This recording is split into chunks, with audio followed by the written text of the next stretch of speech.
This is a quote from participant 20. Do her Instagram captions scream like, oh, she's a raging cokehead? Or do they scream, I'm really a nice person and I'm super athletic, I love my family, I love my puppies, look at me climb this mountain. And then you're like, all right, it's gonna make it really hard for me to hate you if you're that girl. Hi friends, it's Tamesia Marie and I teach you why communication is actually key. I use my communications degree to break down pop culture phenomena, dissect common relationship issues, and give you advice on self-development. Today's video is about how and why lurking on social media can hinder or even ruin your romantic relationship. So let's get into it.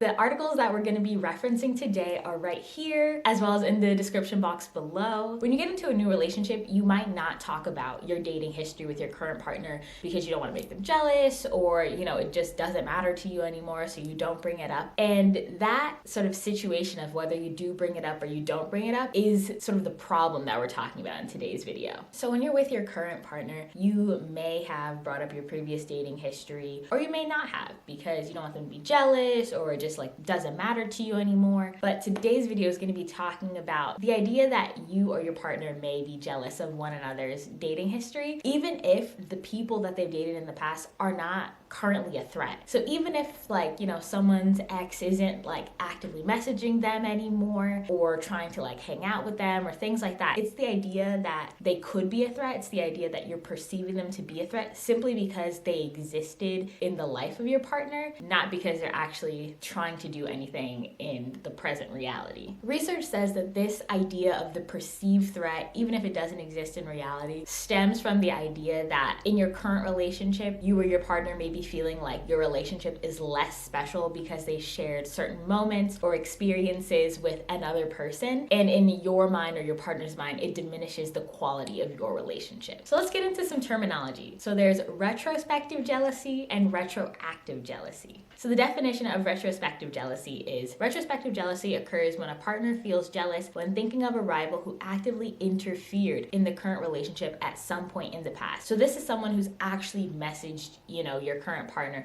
who's actually, said something about them on social media, or, tried to talk to one of their friends to talk to them, has actively been a problem in your current relationship. Retroactive jealousy, on the other hand, is what we're going to be talking about today. Findings from the studies indicate that this type of jealousy occurs in response to events that occur between romantic partners and their ex-partners. So let's imagine your ex or your partner's ex gets into a new relationship and someone's like, oh, good for them, they look so happy. It's just the idea that they've been brought up again, that they exist when, in your present reality, they don't exist to you. Or if you or your partner brings up, a situation that occurred in the past while you were dating them, it's the idea that, you had an experience with them, they had an experience with their partner, and it's been brought up again. If you find old photographs, old letters, or, someone that you both have mutual friends with brings them up, it's that idea that any instance in which you shared, in which your lives overlapped with an ex or your partner's life overlapped with their ex, can trigger emotions, and one of those emotions being jealousy. So how does social media specifically play a role in retroactive jealousy? As you may know from my previous videos, I've talked about how social media can actually hinder your growth after a breakup. So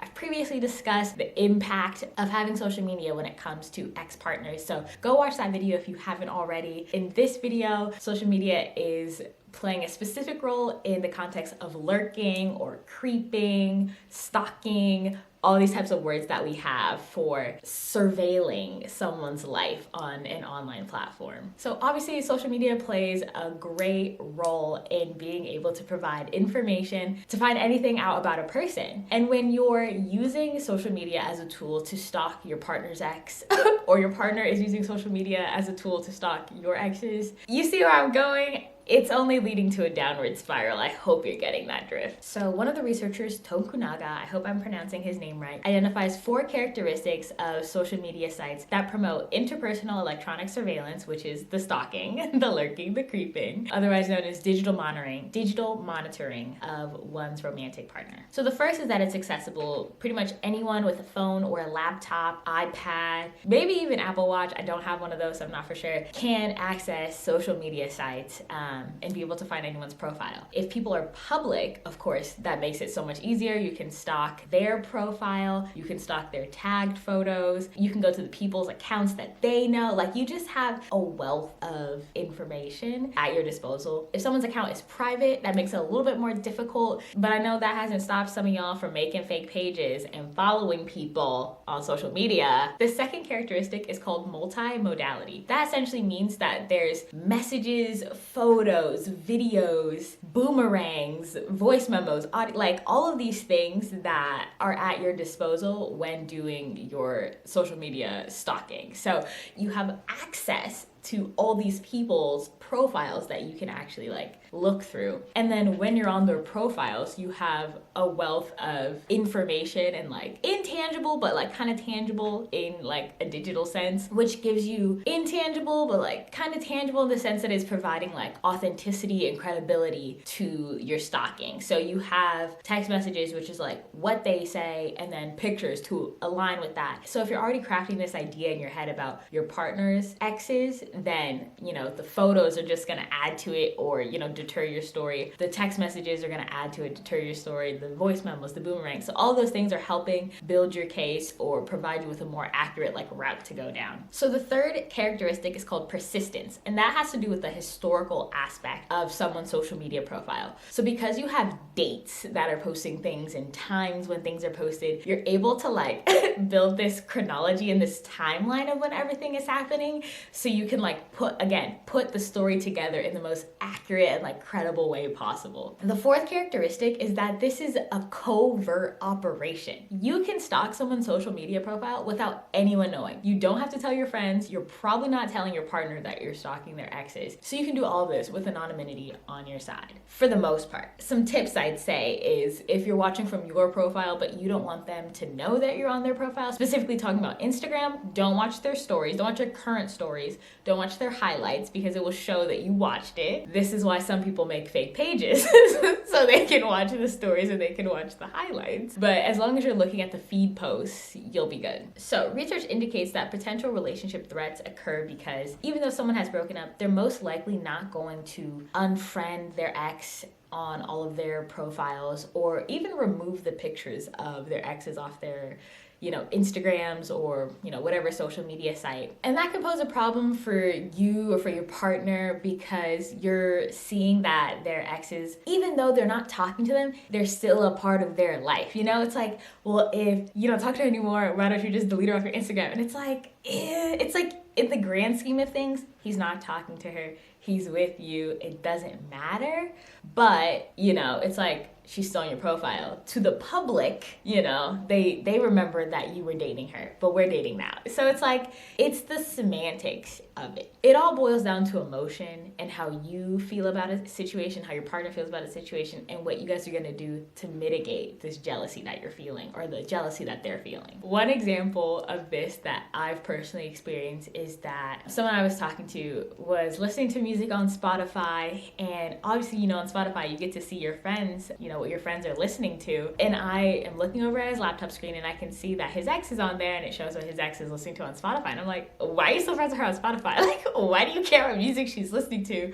But then I'm like, Tamesia, think about it. Like, you'd have to unfollow her on Facebook or like unfriend her on Facebook, and then that'll like remove it on Spotify. Like, maybe it does it automatically. Maybe you have to like take the extra step to make sure that she's gone on Spotify. And it's just like, in the grand scheme of things, it doesn't matter. But I still was like, ew. Like, it still like it disgusted me because I was just like, ew, why do you care about what she's listening to on Spotify? Even though it didn't affect either of our lives. And as well, another problem that research is pointing out relates to the hyper-personal model, which means when you're looking at someone's relationship that happened, you know, in the past, you're only seeing the highlights. So everything is the highlight reel. Everything is, oh, how good we were, how in love we were, all the trips that we went on. And you don't see all the negative behind the scenes that actually led to the relationship being over. So when you are in your current relationship and you're like, oh my God, you and your ex looked so happy, like what happened? And it's like, it makes you feel odd. And again, that idea that your relationship is less special because if we're so happy and you were so happy with them, like, why are you with me now? Like, like, why don't you want to go work it? So it can lead to a downward spiral of questioning, insecurity, and jealousy that you just don't want to get on. This is your scientifically backed statement that lurking on someone's social media profile is scientifically proven to hurt your feelings. Stop doing it. If you go lurking for something, you will find it and your feelings will be hurt. It is scientifically proven. So now that your feelings have been hurt, I'm not just gonna leave you out, stranded, destitute, and all your feelings, you don't know how to fix it. I'm gonna give you 4 solutions that are, again, research backed to help you deal with this retroactive jealousy you might be feeling or your partner might be feeling about lurking on each other's social medias and you got your feelings hurt. So here are 3 clear key motivations that you may have felt while stalking your partner's exes, or your partner may have felt while stalking your exes. They all come down to the digital remnants, social comparison, and uncertainty. So we've talked a lot about the digital remnants, being able to look back on the relationship and think, you were so happy, what happened? It also reminds you that you're not the only person that they've been with. Again, that feeling that you're not special. I've personally felt jealous because of that, and that feels so sickening. 2, social comparison. This occurs when you're looking at your partner's ex or they're looking at your exes and they're comparing themselves to your ex, and you're like, so 2 types of social comparison. There's the upward social comparison, and as you can guess, there's the downward social comparison. So if we're talking about physical attractiveness, which again, researchers stated is the biggest thing that people look for when they're doing the social comparison. Am I cuter than them? Do I look better than them? Am I smarter than them? Am I, do I have more money than them? Am I more successful than them? Those kinds of things. Depending on how you think about yourself, when you compare yourself to someone else, you're either gonna have the upward social comparison or the downward social comparison. Again, if you think that their ex is better than you, that is a downward spiral you don't even want to go on. One of the beauties, one thing I find hilarious is that all the participants in this study stated that if they thought that their partner's ex was less attractive than them, all the jealousy that they felt pretty much went out the window. Once they were like, oh, I look better than them, they didn't care anymore because their feeling of jealousy went away because they were able to place themselves on a pedestal. It was just like across the board with all the participants. It was so funny. A quote from one of the male participants in this study who felt the downward social comparison says, they'll be with people who are huge or really successful and it doesn't work out and you're just like, what are you doing with me? I feel like that guy could have been a lot better, so it makes me feel a little bit insecure. And this again just goes to show how people will craft ideas in their head, like whole scenarios in their head about, again, in this guy's case, how his partner's ex was so much better than him, more successful than him, more hardworking than him. And he just thought so bad. He thought so poorly about himself because of that, because he went to go stalk a profile and now he doesn't feel secure in himself anymore. You don't want to go through that. The third and final motivation is uncertainty. So because you might find photos, old letters, text messages, etc., all these things that are part of someone's past, and because social media brings it up, you might be thinking, oh, is my partner actually over their ex? And then that's another point of insecurity that comes up because you're wondering about your place in their life. You don't know where you stand anymore. Even if they reassured you the other day, now that you've seen contradicting evidence, you're like, ugh, I don't know. I don't know if you love me. You still might love them. You don't want to have to go through that again. Just stay off the profile. There are offensive strategies and defensive strategies to tackle these feelings of jealousy, insecurity, just uncertainty that you might be feeling after an Instagram stalk. Here's what you can do. Offensive strategies. If you're going to stalk, learn everything you can. Literally stalk everyone's profile, read every comment, read every caption, do all the stalking you can. And then once you finish, forget about it. Come up with your own conclusion and forget about it. If you can sit through all that information that you just found and you're like, I still want to be with them, this information doesn't change how I feel, then boom, you've done your stalking and it's great.